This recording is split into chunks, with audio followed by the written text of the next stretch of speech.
Hi, and welcome to Physician in the Kitchen. I'm your host, Dr. Monique, the plant-based board-certified family physician known as a Physician in the Kitchen. I help people discover, cook, and eat delicious plant-based foods because my mission is to fix America's health one plate at a time. Today, I am going to share with you my version of a family hand-me-down classic, smoky collard greens. Now, we are coming up on the holidays, and I don't know of a Thanksgiving table that would not have some collard greens on them. But the way my mother and grandmother makes them, they get their smokiness from the either turkey wings or a piece of pork. Well, of course, on Physician in the Kitchen, we are going to veganize that, and we are going to use other ingredients to get that same smoky flavor. But before we get into all that, be sure to do all the things. Click like, hit subscribe, share, and ring the notification bell so you never miss out on any of our plant-powered content. Now, I've got a bonus video that shows you how to prep your collard greens in case you don't know. But we're gonna start with our ingredients, and this is, when I say one pot, literally one pot. We're gonna be doing it in one of my favorite gadgets, a slow cooker. But of course, you can cook your greens on the stovetop if you like. So, enough talking, let's get to cooking. Today's all-star ingredients are as follows. 1 to 2 bunches of collard greens, washed and chopped, smoked paprika, vegan Worcestershire sauce, Physician in the Kitchen brand, of course, liquid smoke, the juice of half a lemon, some sliced garlic, sliced onions, vegetable stock, and kosher salt to taste. Okay, so I'm going to show you how to prep your collard greens. I remember when I was a little girl, my mother would do this part and leave them for me to wash.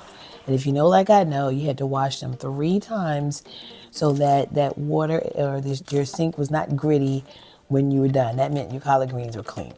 So now I get to do all of the parts. So all I'm going to do is take my leaves. These are some big, beautiful collard greens. And I'm just going to pull out this inner stem because this is tough and can take much longer to cook. You can certainly repurpose it. You don't have to necessarily have to throw it away. But for what I'm doing now, I don't need to use that. And depending on your batch of collard greens, some of them may be a little thicker or tougher. My mom told me not all collard greens are not created equal. So just depends on what you get. All right, so when you check your leaves, make sure you don't have any yellow spots. I'm gonna just pull that part off and actually just pull off the rib here. Your green should be nice and green. If you see any brown or yellow spots, go ahead and just pull those off. All right, so once my leaves have been separated from the stems, the next thing I'm going to do is go ahead and just give these a nice good rinse.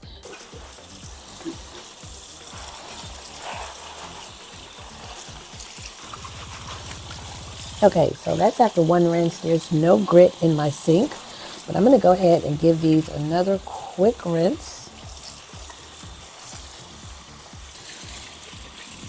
All right, so my sink is nice and clean, and I'm gonna use the sink to do the next prepping step, which is layering these or stacking them so that I can roll them up. So when you're cutting greens, it's nice to just be able to kind of cut them up in a bunch. You don't have to do the same thing over and over again. So one good way to do this is to stack them. Now you can also do this with smaller leaves like basil leaves as well. So we're going to just make a nice neat pile. And you can do, if you got a bunch of greens and you need to do 2 or 3 piles, so be it.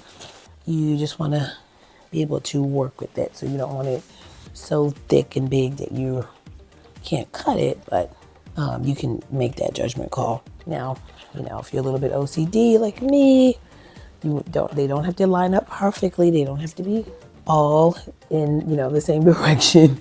So you want the bigger, kind of pointy end of the leaf up at the top, and because it's kind of shaped like almost like a teardrop, I guess. So it's bigger at the top and kind of tapers a little bit. I'm going to do this bunch in 2 batches. So what I'm going to do next is just roll this like a cigar, nice and tight. So then when I slice it, I'm going to make ribbons. Okay, so we're going to set this one to the side, roll up our other stack, and then we'll slice.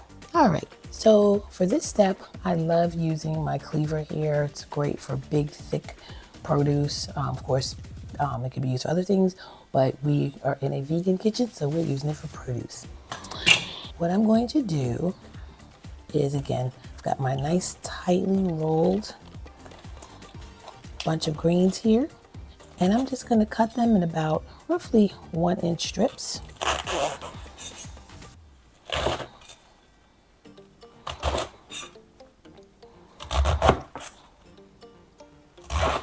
So again, this is called chiffonading.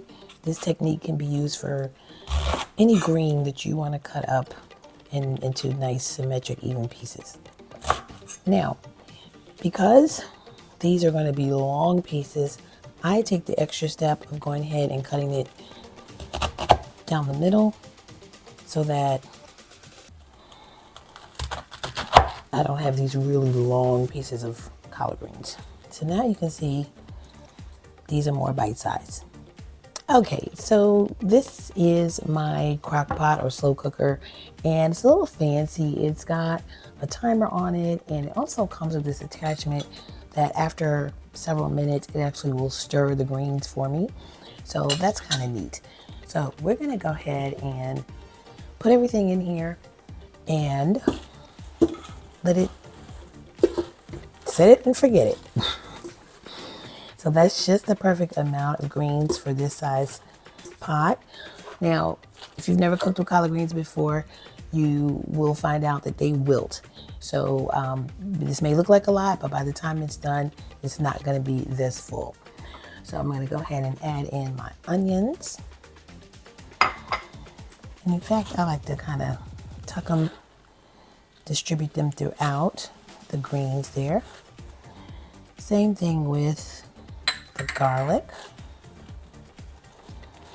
Actually got a few more pieces of onion in here. Let's put those in here. And we're going to add in the ingredients that are going to give it that smoky, meaty taste that you typically think of when you think of collard greens, or you may think of. So some of my vegan Worcestershire sauce, some liquid smoke, and for a little bit more smokiness, some smoked paprika. And to brighten it, and we're also going to give it a little bit of lemon juice and some vegetable stock. And we're going to give this a quick toss, a quick stir, and start the cooking. I'm going to use a pasta fork here to just kind of get in here and toss this. This already smells delicious, and these are nowhere and haven't even started cooking yet. All right, and now I'm going to go ahead and put in the lid, which has the fork to stir it. All right, and we're gonna go ahead and turn this on. And I'm gonna cook these on high. We're gonna give it an hour to start. All right, so we're gonna check these back. I'm gonna check back in about 15 minutes just to see how things are going. You don't want to take your top off too often because that's gonna let the heat and the steam escape. A little different from when you're doing it on the stove top, but we can, with this clear top, we'll be able to see how things are looking. So we'll check back in about 15 to 20 minutes. Okay, it's actually been about 20 minutes since we started, and I've got the arm going. You can see it's starting to stir the greens a little bit. So they are still very early in the cooking process, have quite a bit of ways to go, but the aroma coming off these greens is already amazing. Oh my goodness. Doctor's orders. Collard greens are packed with nutrients and are a powerhouse of health benefits.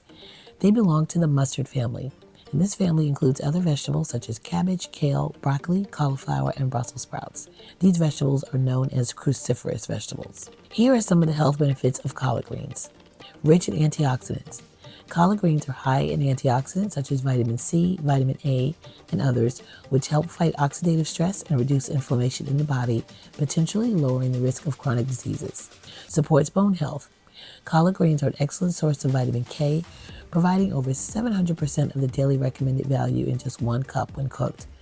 Vitamin K is essential for bone health as it helps regulate calcium in bones and prevents calcium loss. Boosts heart health. Collard greens contain fiber, potassium, and magnesium, all heart-healthy nutrients that help lower blood pressure, improve cholesterol levels, and promote a healthy cardiovascular system. Aids in digestion. High in fiber, collard greens promote regular bowel movements and support a healthy gut microbiome, which is crucial for digestion and overall gut health. May reduce cancer risk. Collard greens are cruciferous vegetables which contain compounds that have the potential to reduce cancer risk by supporting the body's detoxification processes. They also help to reduce the activity of cancer-causing compounds. Supports eye health. With their rich content in vitamin A and other antioxidants, collard greens contribute to maintaining good vision and protecting the eyes from age-related damage. Nutritional content of collard greens per 1 cup cooked, or about 170 grams. 63 calories, 10 grams of carbohydrates, including 8 grams of fiber, 5 grams of protein, and 1 gram of fat. As mentioned, collard greens provide a significant amount of the daily recommended amounts of vitamins K, A, and C, as well as calcium, iron, magnesium, and potassium. Collard greens are an excellent source of magnesium, helping to support muscle function, heart health, and energy production. They also provide calcium, which is particularly beneficial for those following plant-based diets, making them a fantastic choice for nutrient-dense meals. All right, here we have the finished product. I've checked all my greens in about 30-minute intervals just to make sure they're cooking the way I want them to and adding more liquid if needed. So this process can take anywhere from 1 to 2 hours. It's going to depend on how many greens you have, how tough or thick the leaves are, and how tender you want them to be. So just keep an eye on them. But here you see these are nice and tender. The onions have cooked now. The garlic is tender. And did I say this smells amazing? Because it does. All right, let's plate this up and eat it. All right, the long wait is over, but this bowl of greens is so worth it. So I'm gonna put in my request for a smell-o-vision because my house smells so good right now. So you are gonna cook these to the texture or the consistency that you prefer. I like mine on the softer side, so let's go ahead and give them a taste. They smell incredible. Did I say that already?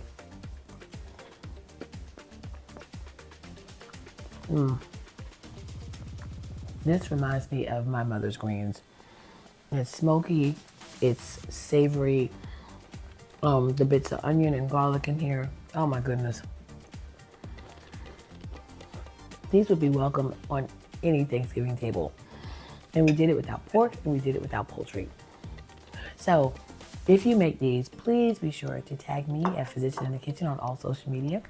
And for other plant-inspired recipes, be sure to grab a copy of my book, Doc Fix My Plate, The Physician in the Kitchen's Prescriptions for Your Healthy Meal Makeover. And you can use my vegan Worcestershire sauce to make these. You can even add some after they've been cooked. Some people like to top their greens or season their greens with a little bit of like pepper juice or hot sauce. Well, you can also do a little bit of vegan Worcestershire sauce. In fact, let's add some now. All right, I'm gonna add a few splashes of my sauce, because you can add it after cooking as well. And let's just see what that does. Now see, as you can see, cutting them up into those smaller ribbons, look how nice and bite-sized it makes those greens.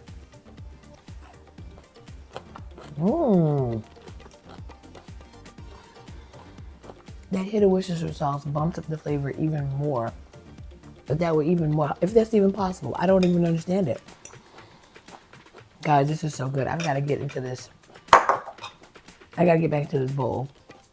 But this is going to go perfectly with my vegan cornbread. It's a vegan version of my mother and grandmother's cornbread recipe that I know is going to go perfectly with this. Oh, you know what?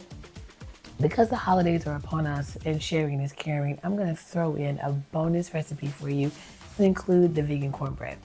But if you want other recipes, you've got to get a copy of the book, Doc Fix My Plate. So if you enjoyed this video, be sure to do all the things. Click like, hit share, subscribe, and ring the notification bell. And until next time, I'm Dr. Monique, telling you to keep it 100. Plant-based, that is. Eat well.